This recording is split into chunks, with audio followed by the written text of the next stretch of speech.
Hello, and welcome to another episode of the PintSizeAnalyze podcast. In this week's podcast episode, I'm going to be talking about the exciting news that was just announced today. The Mariners have called up reliever and consensus top 30 prospect amongst almost all publications, Troy Taylor from AA Arkansas. I'm going to be taking a look at his season numbers and talking about what to expect from him in the Mariners bullpen and in a major league role and how his stuff will translate to MLB hitters.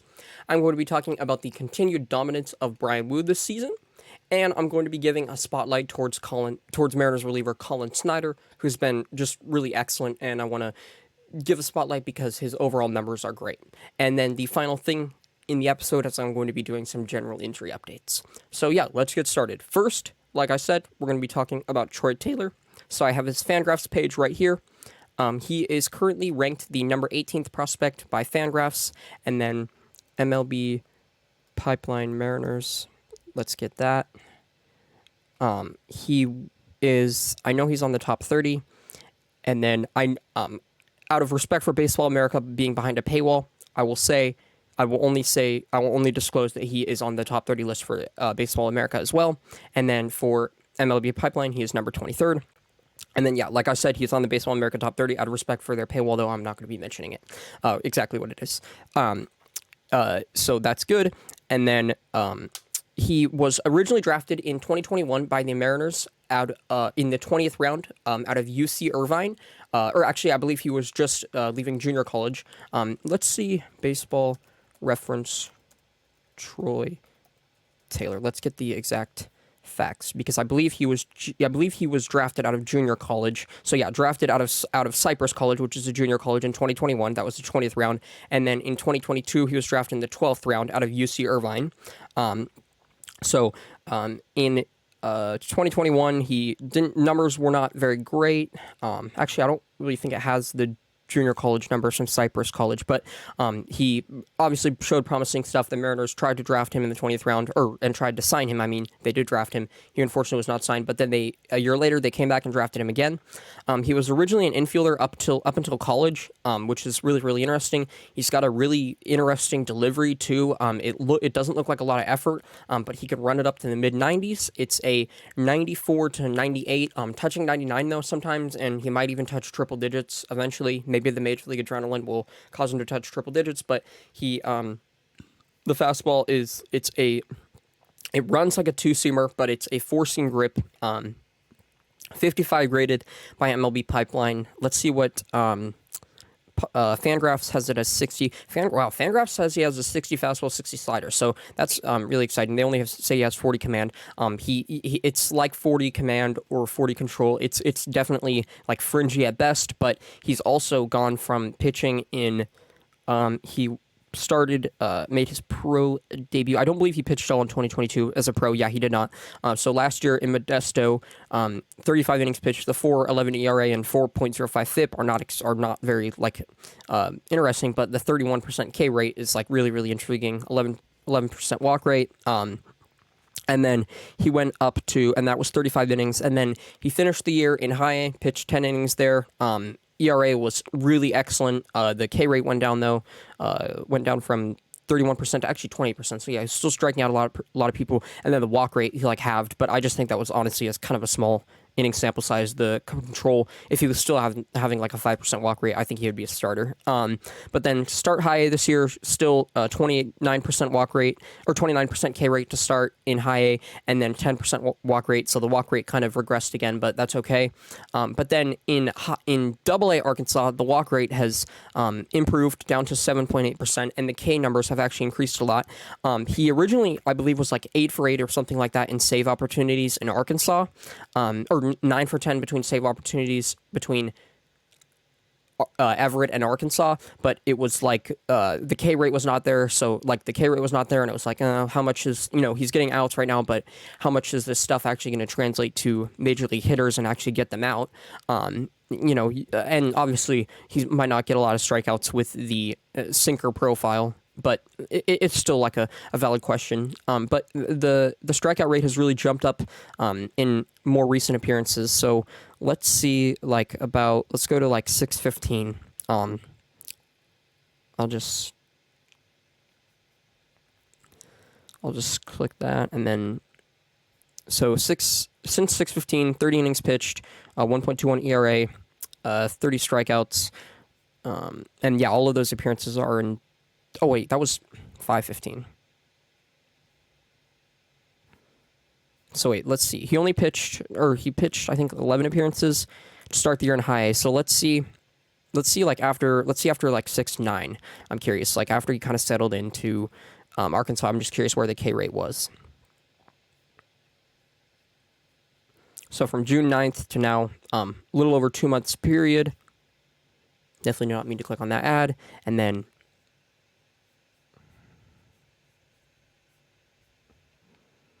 where can I see the K percentage?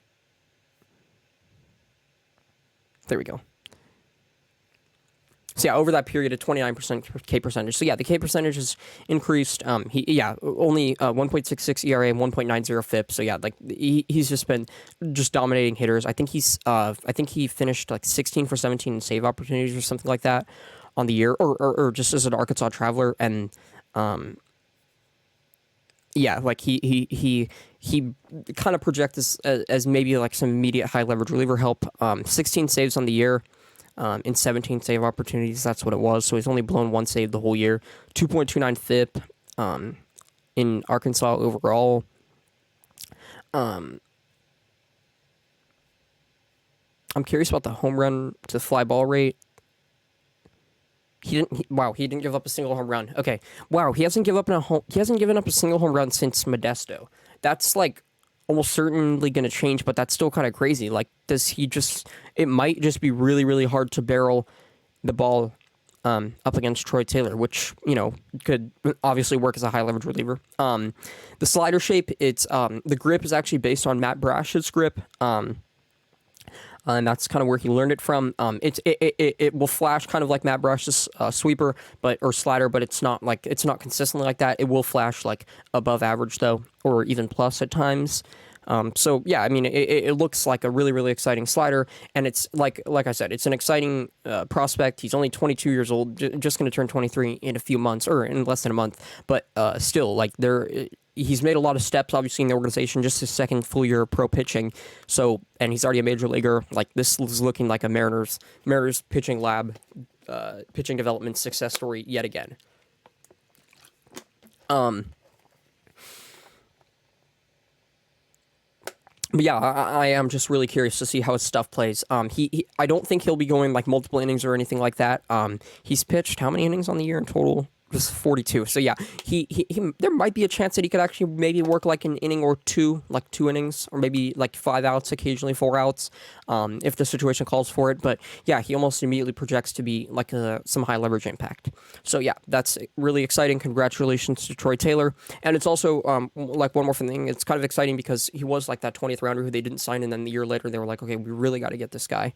So, and they ended up doing it. So yeah, it will be exciting to see what kind of impact he has at the major league level. Next, I'm going to go to Brian Wu, because he has continued just a really, really great year, great sophomore season. The results have been great. Kind of struggled with some other injuries, but that's not really his fault. Just kind of tough. So he's now at a 2.27 ERA, 2.24 xERA, 2.86 FIP, and then 3.84 xFIP. So and he's out now at 1.7 F4, which is kind of crazy. In just 13 starts, 67 innings pitched. The strikeout rate is still under 20%. So yeah, not striking out a lot of batters this year, but he's only walked 2.7% of batters this year. Still a 16.5 K minus walk percentage, which is actually a slight regression from last year when he was striking out like 25% of batters.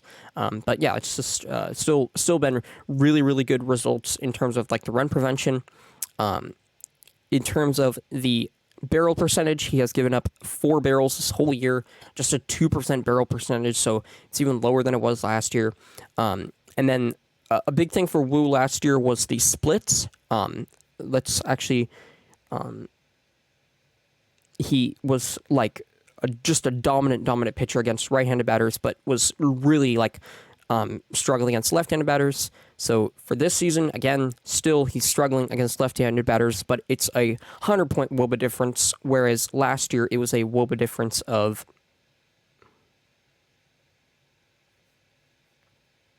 over like almost 200. So yeah, he still had not great results, or not. I mean, I'd still believe 280. That's under league average though. So that's still like above league average results against left-handed batters. But yeah, just a slash line of 237, 270, 374. Righties have a slash line of 176, 195, 210 against him. He's yet to give up a home run to a right-handed batter as well. Just 4 home runs. I wonder if each of those home runs was a barrel too. But yeah, let's go to his Savant page also.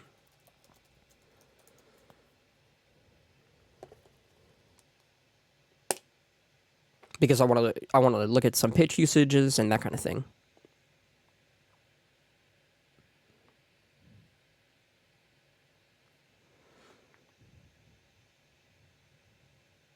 So xERA 99th percentile, expected batting average 86th percentile, fastball velo 59th percentile, which has actually kind of gone down by only like point.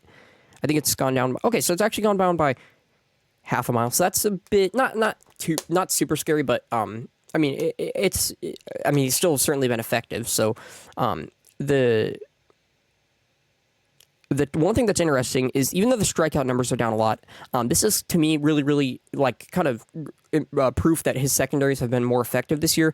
He had a 27.9% chase rate against last year. That was 38th percentile. This year, he has a 67th percentile, 30% chase rate. So that's like in the 2/3 above league average, or like above league average in like the 67th percentile. And that really that leads me to believe that the out of the zone offerings that he is providing are just more enticing for hitters to swing at. Obviously, the whiff percentage is down, I believe. Yeah, it was at 65% last year. It's down to just it's down to 19.7%, which is a bit scary. I'll just be honest. Like with Wu, the fastball, it's not like metrically.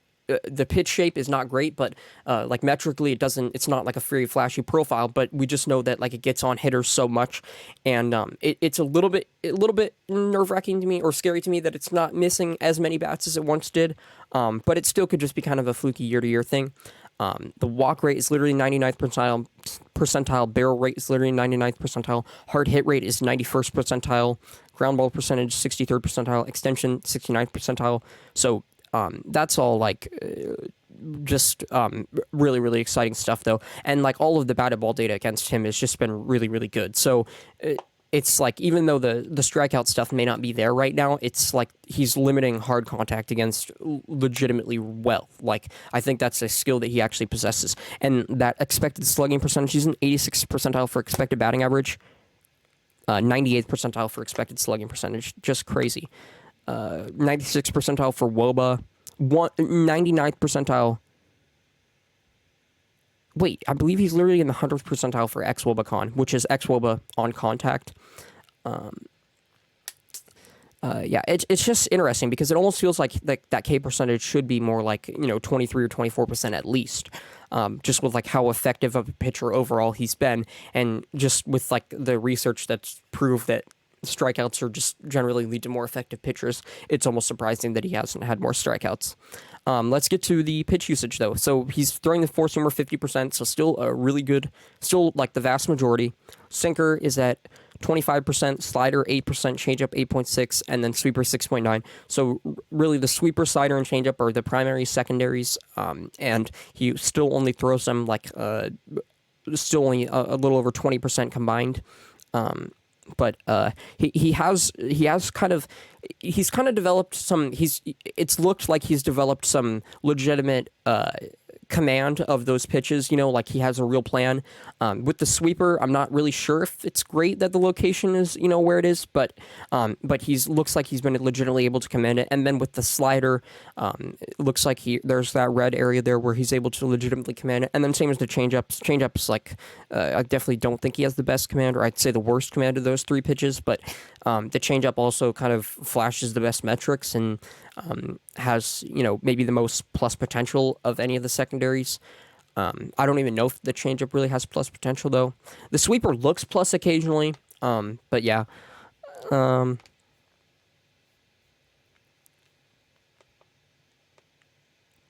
Let's see the whiff percentage on the fastball. Yeah, so the whiff percentage on the fastball was 30% last year. It's 23% this year.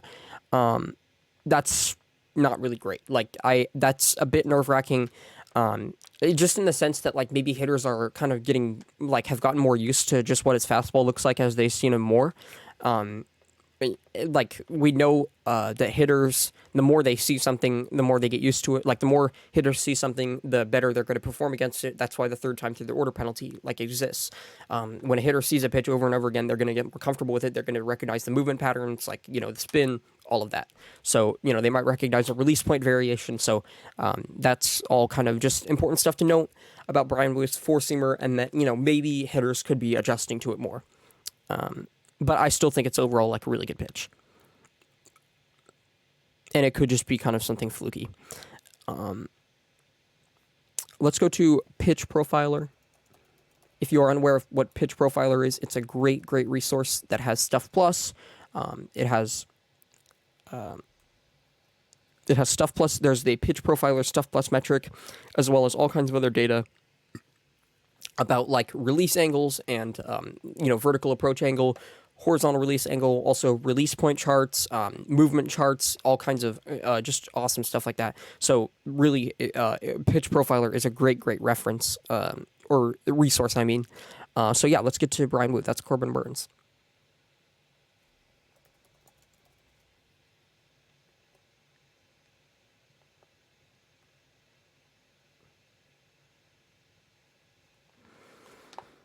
So for Stuff Plus, he's at 102, which is the 59th percentile, and the Stuff Command Plus, which is their overall command metric, 94th. And then actually we can check how his Stuff Plus varies too between Fangraph Stuff Plus and Pitching Plus, but I am curious. So overall Stuff Plus, 106 on the four-seamer, 112 on the sinker, 110 on the changeup, 104 on the slider, and 102 on the sweeper. So that's really exciting. According to Pitch Profiler Stuff Plus metric, all of his pitches are actually above average by Stuff Plus. Let's see really quick what Fangraph says about that.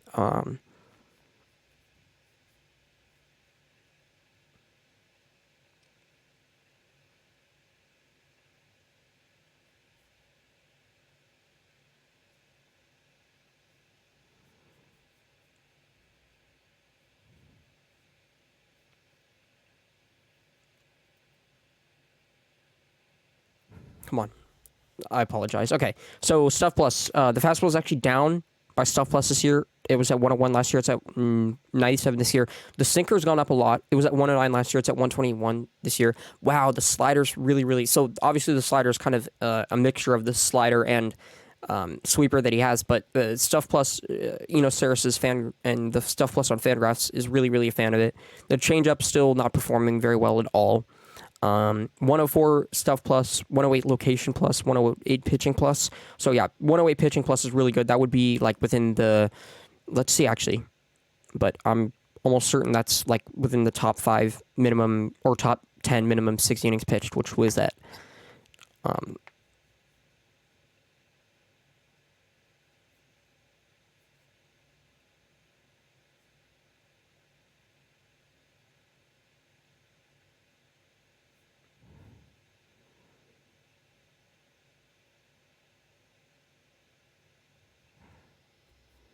There we go. Okay. And then let's go minimum 60 innings. Yeah, that's 5th. Okay, yeah. So my prediction was that it was top 5, and then I said, actually top 10. No, it's literally top 5, better than George Kirby, who's been at 107. And George Kirby was at 109 last year. Wow, Jerry Jones is at 109 too. That's really exciting. But yeah, so Brian Wu is at a 108 Pitching Plus, just overall... just a really sound arm. Bryce Miller's at 104, Logan Gilbert's at 105, George Kirby's at 107. I'm curious where Castillo's at, actually.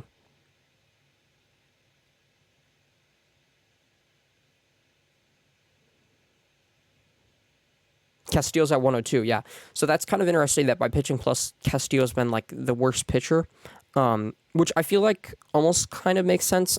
It's also his results. I just don't know if Castillo's results have been and I don't want to say this is kind of ridiculous thing to say, but all these other pitchers are so clearly at their best, like George Kirby and Brian Wu and Bryce Miller have been like at their best, and Logan Gilbert have been at their best this year.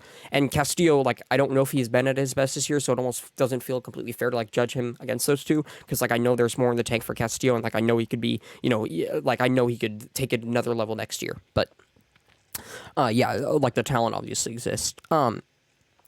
So the final thing though that I did want to mention today was just the performance of Collin Snider. If you are unfamiliar with Collin Snider, he is the Mariners reliever. I believe he was signed on a minor league free agent deal or claimed. I believe he was claimed. Yeah, claimed over the offseason, and he has pitched just about 20 innings for the club this year, but they have been a heck of a 20 innings. So I don't know why I looked up his font first. I should have just looked up his Fangraphs first.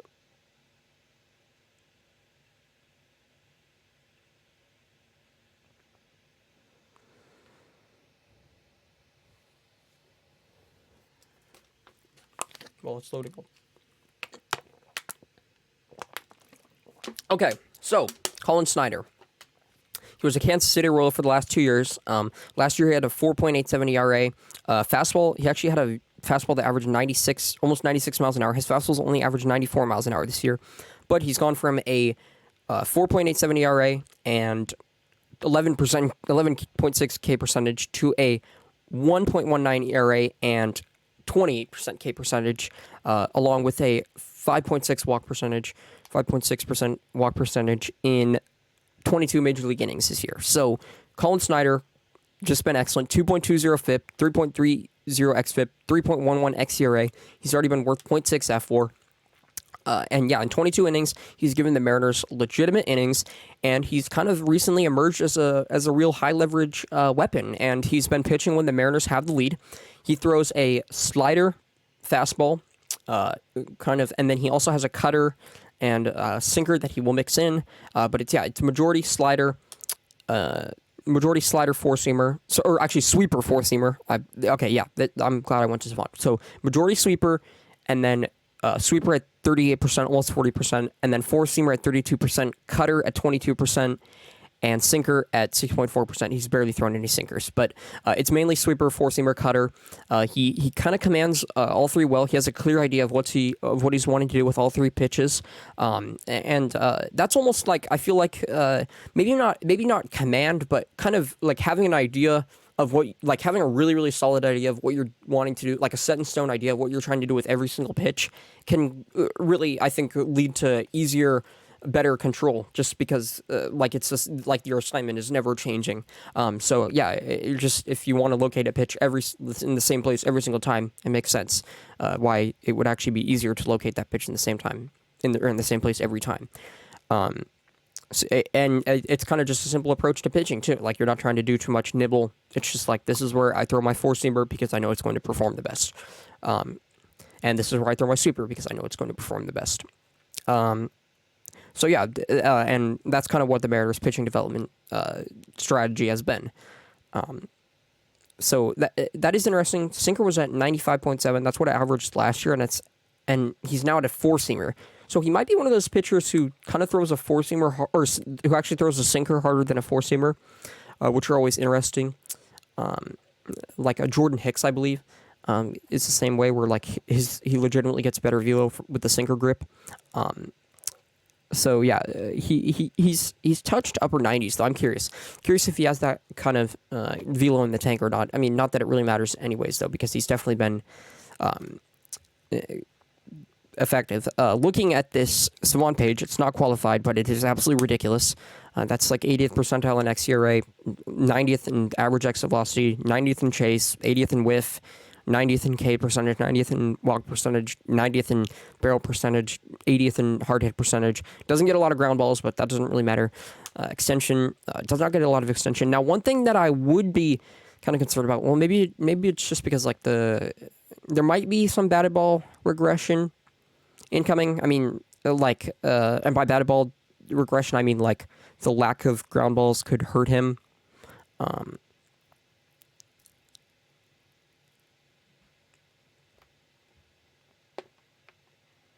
But I mean, yeah, it's still like he's not getting a lot of barrels, and only 6.8% percent of contact is solid against him. So, yeah, like I don't know, it's. I like what he's doing for sure. Let's go to Pitch Profiler, too, because I am just kind of curious what he has done by Pitch Profiler, and what his stuff looks like on Pitch Profiler. So, Collin Snider. I don't know why I just searched that there. Get profile. Okay.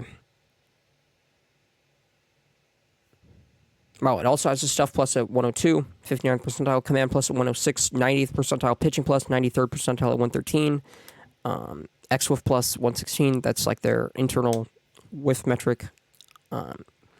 Sweeper, so wow. So his sweeper on Pitch Profiler kind of is awful. 82 stuff plus is terrible. Like 129 stuff plus on the fastball is good. On the four seam, 97 on the cutter, usable offering, 83 on the sinker. So that's interesting. The stuff plus on the sweeper makes it like 82 almost shouldn't be usable. It definitely has seemed usable in his arsenal. Let's see about the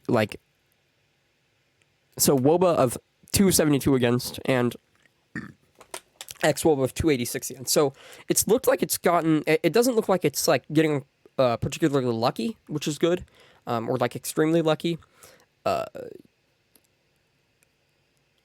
Let's see about just how it's kind of performed. So it would be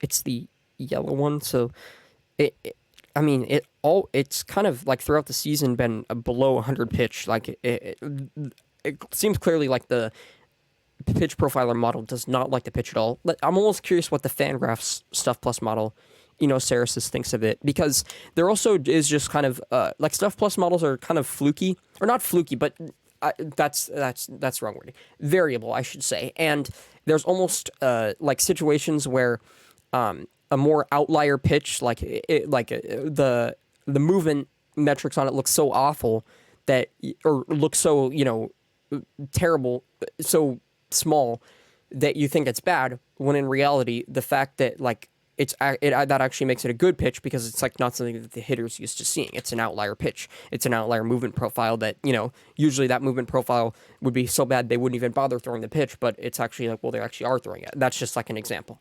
And then according to Fangraph Stuff Plus, which again unfortunately doesn't differentiate between the slider and the sweeper, it actually has it as a 117, and that would obviously include the slider, but I don't think it would be. I think it would at least be in it would probably be like 100 pitch if it would like be in the 100 range if it was as bad as Pitch Profiler thinks it is. Like I think the Fangraph Stuff Plus model probably thinks the sweeper is at least an average pitch.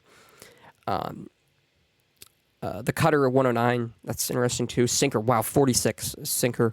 So Fangraphs Stuff Plus model doesn't even think it, that's not even a usable offering for sure. And it's always not liked it. 106 Stuff Plus fastball though, so that's interesting. That's good. But yeah, overall though, Collin Snider has been a real weapon already for the Mariners, and he's already proved to be a helpful bullpen piece. So the final thing I want to do is some injury updates. JP Crawford, I haven't really heard anything, or they haven't said anything. There hasn't been any media sessions or anything like that.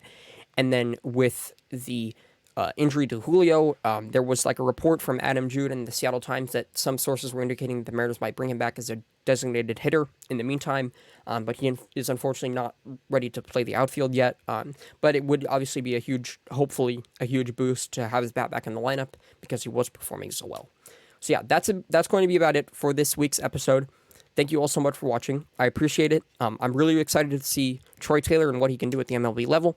I'm excited to see Brian Wu, and because he's been my favorite Mariner, and it's been such an excellent year for him. Aside, injuries aside, the performance when he's been on the field has just been incredible. I couldn't have asked for more.